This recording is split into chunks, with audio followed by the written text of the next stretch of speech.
Pleasure to come here. Feel quite at home all the time, visiting with you guys and having the opportunity to share and speak with you. So yeah, embracing our relationship with plants. For me, that's probably a daily practice. Although this old-fashioned winter we had probably kept me in the house a little more than usual this past January, February, but I'm sure there wasn't a week go by that I didn't get out and touch some trees and sit with some trees and that sort of thing. And so I just want to reflect on my relationship with nature or trees, plants in particular, a little bit, but I'm also going to cover some of the interesting facts and research studies that are indicating just how aware and conscious and communicative plants are, not only amongst themselves, but amongst ourselves and all of animal nature kind of thing. So I love this quote: if you love it enough, anything will talk with you. And a tree will talk with you if you love it enough. Yes. So when I was in the last Zoom meeting, Mark commented on my dog being on my lap. It's actually my daughter's dog, but he spends a lot of time at our house. So there's a picture of Remedy. And I couldn't bring him in person, so I brought him on a slide. And he's up there as a bit of a distraction right now, because I'm going to give you a little test. Okay? I'm going to show you 3 pictures. Don, hold on. 3 pictures for like 2 seconds each, and go to the 4th picture will be Remedy again. So I'm going to show you 3 pictures. I want you to examine them. You only need a short time, and then we'll talk about what you saw. Done?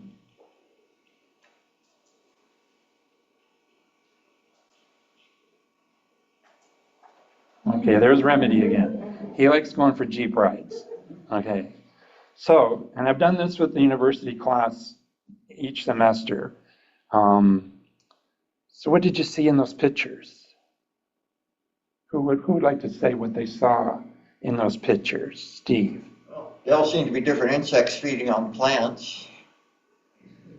Mark, what did you see? I saw a monarch. I wondered if it was on a tulip tree. And then there was a bird, and I wondered if it was a wren of some sort. Okay. And then there was a dragonfly. And a dragonfly. Okay, so this is what I get at university all the time is I saw a dragonfly, I saw a butterfly, and I saw a bird. Okay. Can we go back to those pictures one at a time, Don? We'll just go back one, Don. There. Now, tongue in cheek, I took a picture of a dragonfly. Okay? But as a matter of, in fact, 95% of that picture is not a dragonfly. It's plants. Nobody ever says there was a picture of plants with a dragonfly on them. Okay? Can we go back one more maybe? Nobody ever says there's a prairie meadow with a bird in it. Or the next one, nobody ever says there was a butterfly in a tulip tree. You know, so yeah. Anyway, so you go back to Remedy now. Okay? So this kind of reflects our relationship, right? We don't really see the plants. And next slide this is termed plant blindness. The inability to see or notice the plants in our environment. Even though 99.9% of the biomass on the planet is plants, okay? And they're very, very important to our living relationship, right? Next slide. So they get little respect. Plants get little respect. We don't consider them. We don't have a relationship with them in our daily lives typically. And that's something that if you embrace your relationship, I think will have a huge positive influence on your well-being and happiness and that sort of thing. So they are capable of astounding things. So I do spend time with plants and nature quite a bit. And this particular plant, this flowering plant you see here, Did y'all see the bees first? Did y'all see the bees first? Okay, so this plant is called wing stem, and it's quite uncommon. It grows in the Sydenham River Valley and I think the Thames River Valley. It's not a common plant, but I have it grown in the garden, and you can buy it at both Nick Alexander's, the Golden Alexander's Nursery, or at Omjanong Greenhouse. And I was really curious and puzzled by what was going on with the flowers in this plant. Okay, so see those bumblebees on there? You could literally walk up to them and push them, and they won't leave. So when I first noticed bumblebees on the wing stem, well, there's a few bumblebees. Sometimes there was 5 or 6 on there. That particular time I took a picture with just a couple, but and I'd walk by an hour later and there would still be 5 or 6 bumblebees on there. And I think, oh, are you the same guys? Like, is this, so go by half an hour later, same 5 or 6 bumblebees are on there. And I started to notice that the bumblebees didn't want to leave those flowers. And so I became kind of suspicious that there was something in the nectar that they couldn't resist, and they were kind of getting high on it or something. Because you could push them around, pet them, and they would not leave. And so that plant obviously created something to attract and keep bumblebees there for a long enough period of time to do a good job in pollination. I've never seen another kind of bee on it. Okay? That's the interesting thing. I've never seen a sweat bee, a miner bee, any of the small bees. We have 400 different bee species in southern Ontario. I only see bumblebees on it. So I'm very suspicious that there's a special relationship that particular flowering plant has with bumblebees. And those relationships are repeated over and over in our pollinator and plant world. And there's a lot of information about that right now. So plants get no respect. So here's a picture of a swamp white oak I took last August the 9th. And if we went to see that tree today, it would basically look dead, right? There's no leaves on it. There's nothing going on, okay?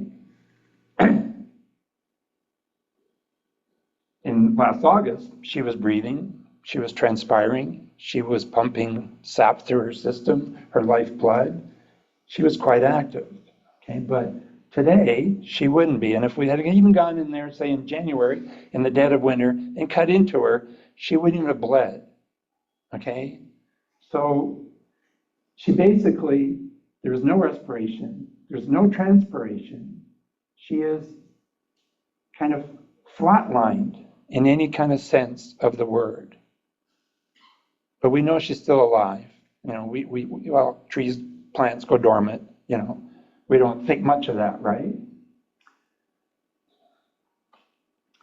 If I told you the same story about a snapping turtle, okay?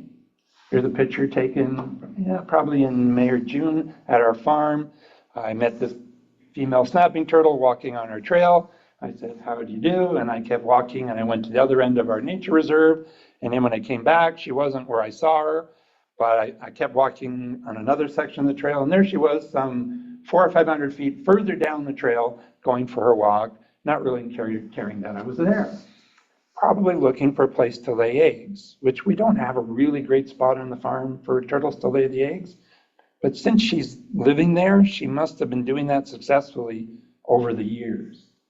Okay, now, today, or at least a couple months ago, but probably still today, she's in the bottom of a pond or in the riverbank, buried in the mud. And scientists have attached monitoring systems to them to record their heart rate, their respiration, and things like that. And guess what? No heartbeat, no respiration, all winter long. Basically flatlined. So in all practical sense, she's dead. I mean, if you're flatlined, yeah, how is that possible? And so when I tell you the story about the turtle, go back one, Don, you have a much different reaction than I would tell you a story of a plant, right? They don't get respect for being able to do something so unbelievably miraculous as to get through winters here. We call it dormant, but in some sense of the way, dead, right? So plants are aware, intelligent, communicating, and imaginative. So maybe some of you had these plants. I had these plants as a kid. Who had a sensitive plant in their house? Put up your hand if you've ever had a sensitive plant. Just 3, 4, oh, a few. And the Venus flytrap? Anybody have a Venus flytrap? Yeah, I had those plants when I was a kid, right? So the sensitive plant, it's in the legume family, the pea family. If you touch that leaf, right, it closes. Like it's a compound leaf, and it'll fold up and it'll close. Okay, so it was aware that it got touched, right?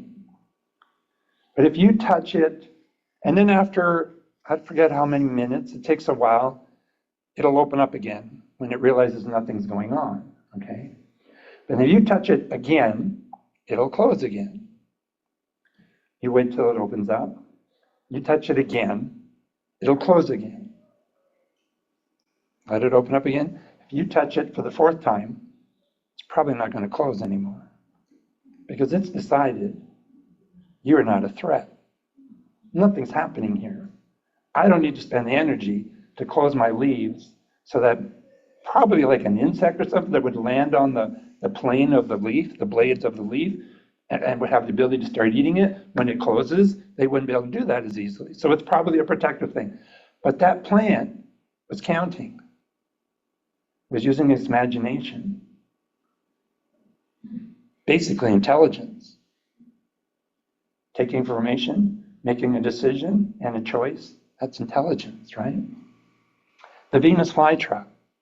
So that leaf-like adaptation of what looks like a flower, it's not a flower. On the inside of it, on each side of that structure, there are 3 hairs, about a centimeter apart. Okay, so where the arrow is, right there, the cursor, just below that, there are 3 larger hairs in there. Okay, so if you take a toothpick or something and touch one, nothing happens. But if you touch one within a few minutes, it'll close. Okay, so once it doesn't care.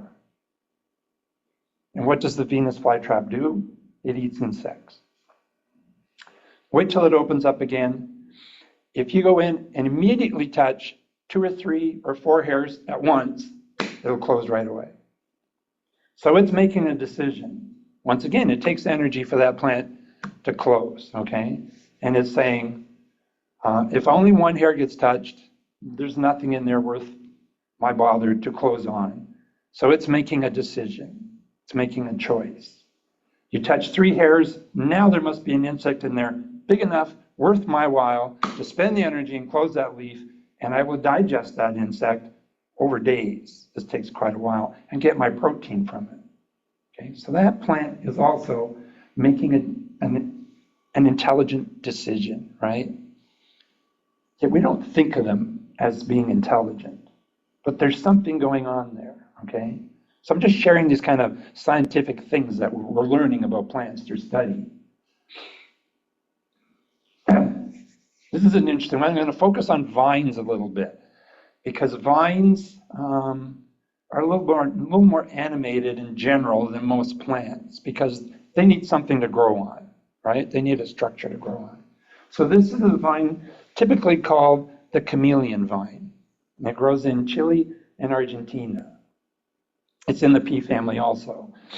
The picture on the left is what it normally looks like if it was growing in a grassy, sedgy meadow or someplace without not a lot of other broadleaf kind of plants. It has a compound leaf. But if Bucilla trifoliata is growing against shrubbery or very leafy branched herbaceous plants or young trees, it actually changes the form of its foliage to match the shrub or the tree or plant it's growing on. It can change the shape of its leaves, even from compound to simple. This has been studied intensively down in Chile and Argentina, and they're like, what is this about, right? And the only kind of conclusion anybody's kind of throwing at this is that legumes are pretty tasty to herbivores. So if I look like a legume, I'm probably going to get eaten. But hey, if I can look like this other shrub or tree and blend right in, nobody's going to know I'm here. And so maybe that's kind of a defense mechanism. But once again, that plant not only is making choices and decisions, but it actually is changing its physical appearance to be able to do that, have that result, okay? Here's another vine. I took this picture. I've seen this plant a couple of times, probably three times, but a number of years ago I was doing surveys for Fairbank oil properties, and I came across this particular one. And at that point, I really wasn't sure what it was. So here's this like orange, golden kind of fine strands all over all the plants. And I examined it and I got down below. And so I became very curious. What is this? I wasn't sure what it was. I was sure it was a living thing, but I wasn't sure what it was. It felt very wiry and hard. And I was examining and I couldn't find any place where it was touching the ground. It was literally growing through the plants. And so that curiosity made me wonder what is going on here and what are you, okay? So it's the Latin name is Cuscuta, its common name is dodder, but we also call it the vampire vine, okay? So what I discovered after my curiosity is that this plant will search for a host plant. It is parasitic, okay? And it will wrap around a host plant and it will get its nutrition and energy from a host plant. So they never go to grass. They always choose a leafy stemmed branched plant. It can detect distances, always pick the closest host plant. So let's say it likes jewelweed. Say it's growing where there's jewelweed. It will pick the closest jewelweed. Even if we're only talking like 4 centimeters, it will always go to the closest jewelweed, okay? So how is it deciding what plant to go to, species-wise, and how is it seeing the closest one, okay? So the speculation is that they're somehow reading red light waves. And the inference here is that when light passes through a leaf, leaves absorb the red wavelengths. So less pass through it. So depending on the thickness of the leaf and the size of there's different readings of red wavelengths that come through a leaf. And so scientists were speculating that somehow it knew that this leafy plant was a good source for it to use as a host plant, whereas a grass or a sedge is not, okay? But this could also be about chemistry. So they see the size, the shape, and the phenology of their host plant. They pick it out, okay? And they find it. How do they see it? How do they know which one to go to? What are they really doing? And our language is very poor at dealing with this. When I say see, you can see things without your eyes. Plants are seeing things in different ways. Our language doesn't really deal with these kind of terminology very well. So there it is in flower, okay? Picture on the left, you can see some growths on that vine. See those little protruding growths? They're called Haustoria. And they're like a little tooth. And once they've got their host plant, they grow those teeth on the vines and they penetrate into the stem of the host plant. And then it's almost like a little root. they extract what the nutrients and the moisture from the host plant. Even the moisture, all the water they need, everything comes from the host plant. They are a flowering plant. They produce seed. They're an annual. The seed will fall in the ground. It will germinate next spring. And it has to find its host plant within 3 or 4 days. Otherwise, it's going to die. Because it's living on the energy that was in the embryo of the seed, right? The stored starches and sugars in the seed. So it has just a little bit of time. So it grows very quickly. But once it does find a host plant, and they won't all, because they produce a lot of seed, and most of them don't make it. Mother Nature's okay with, acorns, or oak trees producing 10,000 acorns, and only one tree comes out of it 50 years from now, kind of thing, right? So they produce a lot of seed, they germinate. 1 or 2 of them will find a host plant, and then they will sever their connection to the ground. They leave their root systems behind. They're actually floating, unattached to the soil, as a plant within a shrub or something. So how amazing is that? That this plant finds a host plant. How does it see it? How does it know it's there? How does it know which is the best one to go to? But it makes all those decisions, right? This is a video, Don. If you go down, this is an experiment with a bean, a pole bean, a vine bean. Okay, now you watch what this pole bean's doing, and I want you to also watch the leaves, what the leaves are doing.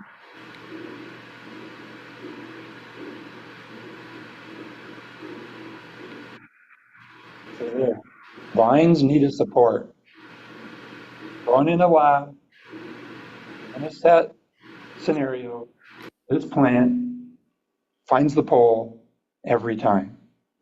It never even heads in any other of 359 degrees other than where the pole is. And this was criticized as, well, this is just, an example of a mechanical thing, and this plant finds the pole. But also notice how the leaves are constantly moving. So this is another bit. So he was criticized for not having enough information to make this a reality, a scientific fact. So then he did 2 plants, one on each side of the pole. So this one, now watch these 2 bean plants. Look where they're heading.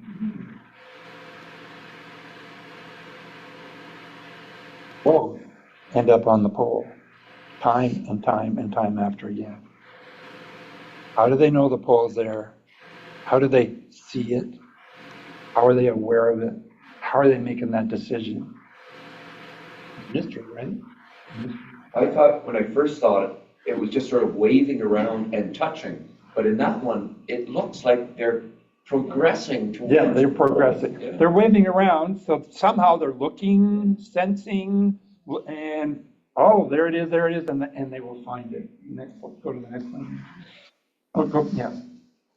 Okay, so here's that swamp white oak again. Probably 250,000 leaves in it, okay? And if you could actually have a dead calm day, like with no breeze at all, not a whisper, nothing, which I think is impossible over a day period to actually have, I don't know if I've ever experienced a completely dead calm day, but if you could put time-lapse photography on that tree's leaves and it was dead calm, you would see them moving all day long. No breeze, no wind, mechanically on their own, moving.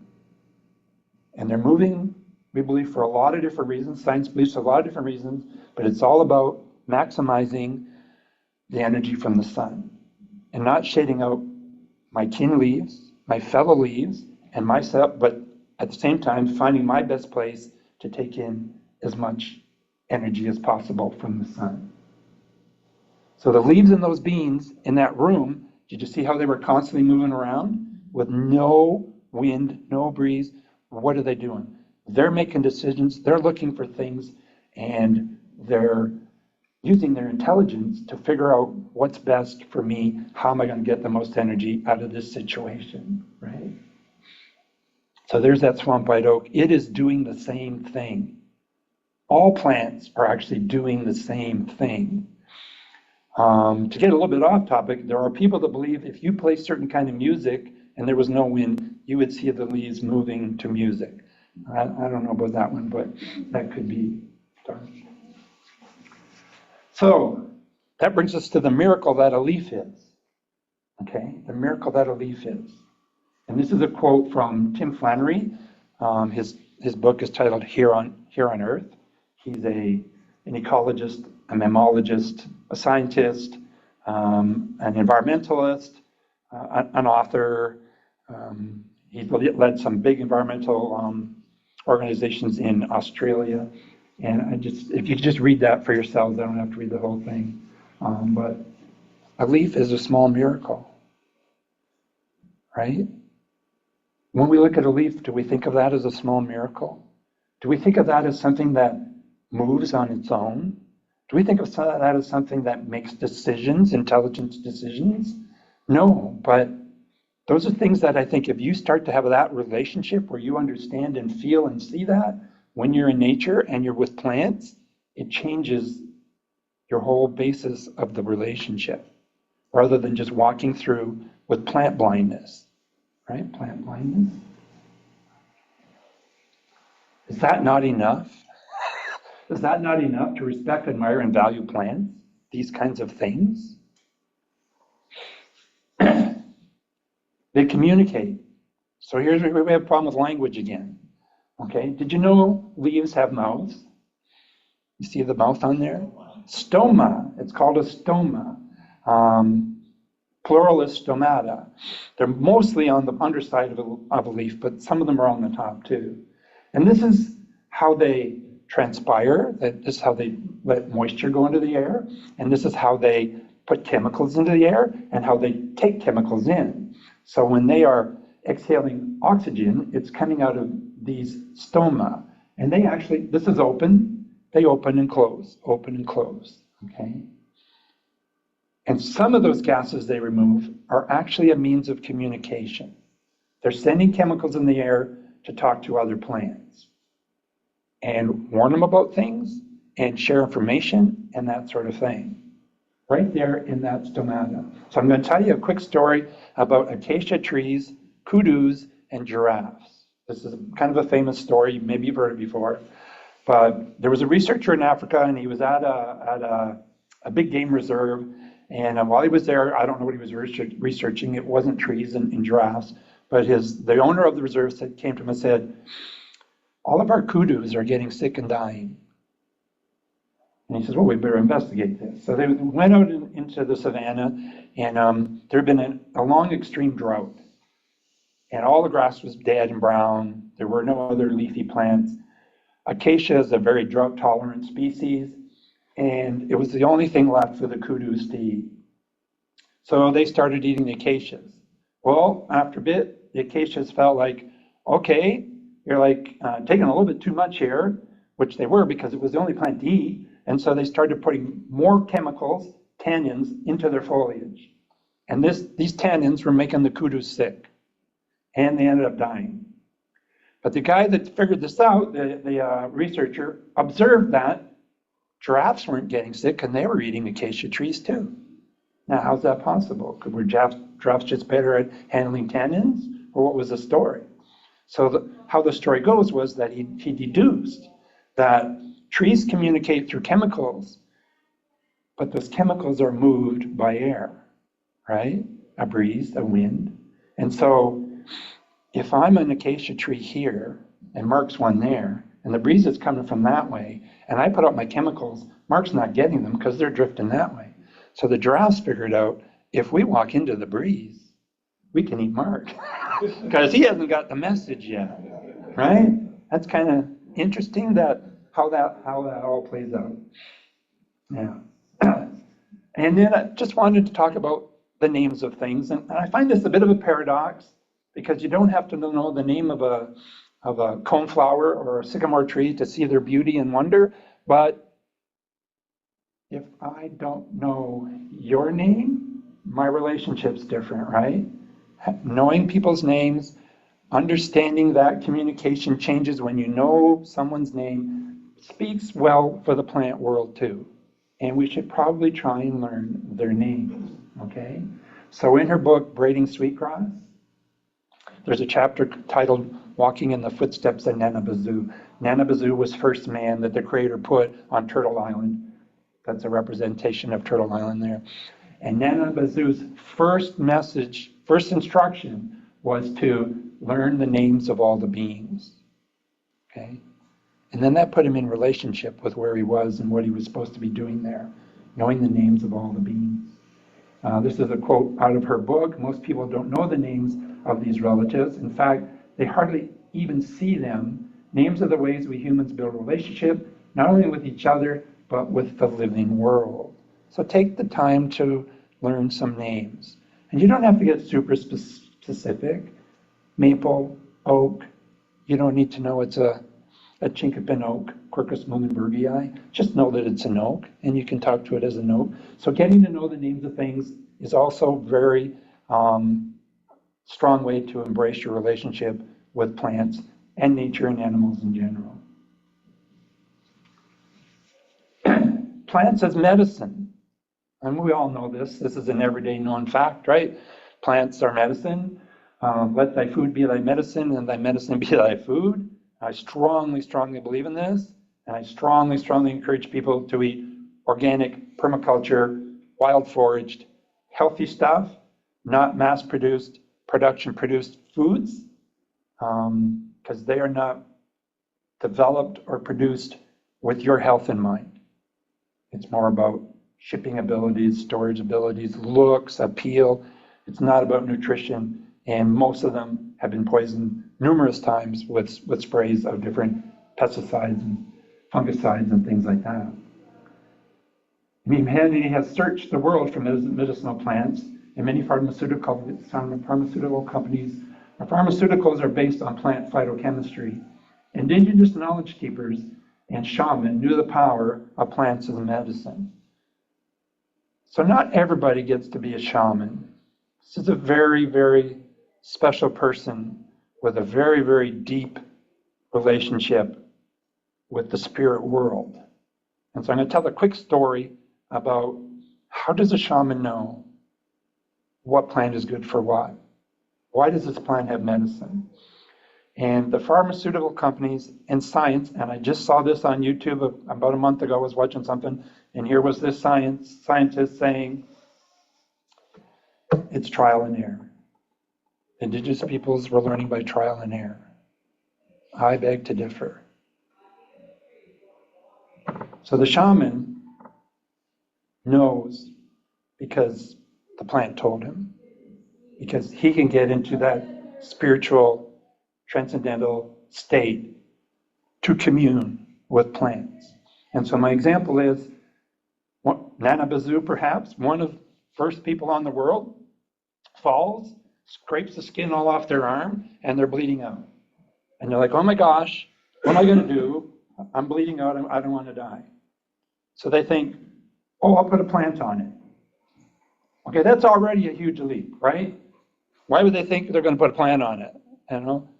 So okay, let's just give them the credit that they decided a plant would be a good thing. So they're in nature somewhere, and they're bleeding, and they go, oh, I got to put a plant on this. Or there's a strawberry plant. Grab some leaves of strawberry plant, curl them up, pack them on there, and wait, and they keep bleeding, and they keep bleeding. Oh, this isn't working. Oh, I got to find something else. Oh, there's an oak tree. Grab some oak leaves, crumble them up, put them on. Oh, geez, I'm still bleeding. Oh, there's some sedges. Oh, it's still bleeding. Oh, there's some yarrow. Oh, I stopped bleeding. If we're supposed to believe that's the way it happened. You don't think that everybody would have bled out long before they found the one right plant anywhere that would stop that bleeding? No, it's because the shaman communed with the plants, and it takes that special person with that kind of deep communication to know, to have a plant speak to them and tell them, this is what I'm good for.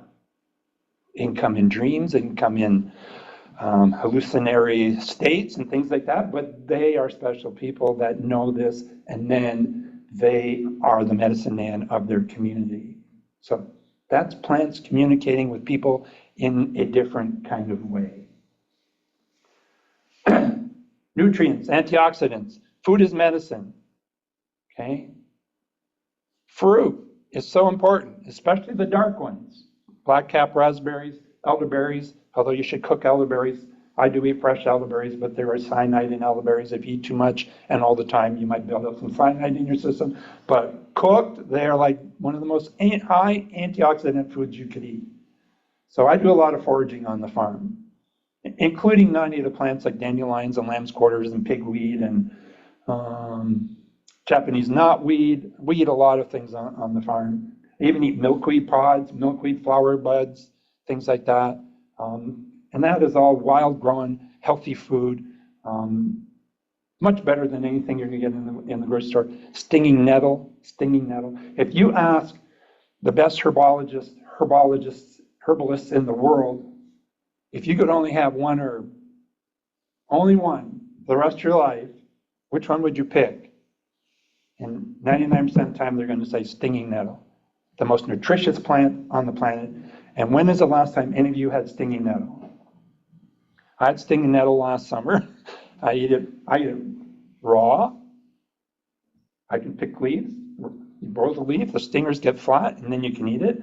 I put it in, I cooked it like spinach, and I made soup with it. Europe, you can buy stinging nettle in the grocery store. Not North America, right? So there's a lot of healthy foods. They have antioxidants in them. And then there's the whole thing about medicine and mental health. And forest bathing, the therapy of being in nature, right? There I am with Bella. See, Bella, your picture's on the screen. We go there to forest bathe, and I get to introduce her to one of my favorite sycamore trees. That's a sycamore that we're leaning on, and that experience means a lot to me, and I know it means a lot to Bella. And as a matter of fact, the first time I took Bella there, this is probably about 800 feet down the trail before we get to the sycamore tree. And so we will pass hundreds of trees by the time we get there, and bigger ones than that. There's like 5-foot diameter Shumard oak, 4-foot diameter swampite oak, and then we get to this. And as we approach the sycamore, Bella goes, mine, mine, mine. I was like, what? She said it like 3 or 4 times, mine. You're right, Bella, it is yours, and then it's mine too, and we can share it. And so we sat with that tree. But that just like, how did she point at my favorite tree? What did you call the tree? Sharon, who was it said that earlier? My spirit tree, but there was another word somebody used. But anyways, why did she point at the oaks and the basswoods and walk past a 5-foot diameter soft maple? Like, why didn't she point at that? No, she waited till we got to the sycamore. It's as if she knew where Grandpa was taking her, that sort of thing. Forest bathing. These people are with the field botanists of Ontario. They were helping with a plant survey at the Sydenham River Nature Reserve. And this was lunch break in the woods. And we weren't intentionally forest bathing, but I guarantee you, every one of those people slept better that night, felt better from being in that woods for 5 or 6 hours that day. And that is what forest bathing is about. It can be passive, but it should be intentional. It should be you should go in there with the intention of communing and forest bathing with the forest and the plants. Okay, who in this room has intentionally forest bathed in the last year? Put up your hand. Wow, this is impressive. Yeah. How many times? Anybody do it more than twice? Hand? Yeah. Excellent. Excellent. So this is something that if you can do weekly, I think will change your life. If you can do this weekly, because now it changes your relationship with things. And it just is so really good for you, right? Don? Any natural setting will have that influence. Doesn't have to be a forest. It can be in the prairie. It can be at a wetland. Just needs to be a lot of green. Winter is not the best time to do it around here, but that green really helps. So get out and do some nature bathing, might be a better term. I'm going to talk about flower power a little bit, the magic of flowers. Doesn't happen as much as it used to, but when somebody's sick, what do you send them? Flowers, a bouquet of flowers. Somebody's in the hospital, I was in the hospital in 1993 for 11 days. My windowsill was covered with flowers. I don't see that happening as much anymore. But why do you think we sent them flowers? Because they cheer you up. Because they're medicine. They're therapy. Even a flower is therapy. If I brought a flower today and gave it to Maureen, Maureen would have smiled, I guarantee you. There would have been a big smile and like a happy feeling, and she'd be like, oh, gee, thanks, you know? The magic of flowers, right? And if you can walk through there in July with all the butterflies and the pollinators and the birds and the color of flowers and not feel the magic, then you're dead asleep. Because there's magic out there, and that relationship enriches your life to be able to do that. Oh, there's a picture missing. These are my thoughts of the miracle and magic of plants and our inseparable relationship. There was 2 pictures of Bella hugging trees. I did not put Bella up to that. While I was doing something, turned around, and there she was, arms on the tree, and I got my phone out real quickly and managed to get a picture. There's another one of her with a small sycamore, where I just turned around and there she was. So Bella gets it. Children get it in general. It hasn't been taught out of them yet. We teach that out of them, both as parents and as educational institutions. We teach that out of them. So really good way to embrace nature and plants is to go with a toddler. Take a 2 or 3-year-old out, do what they do, watch what they do. It's pretty marvelous. Thanks for the honor of sharing.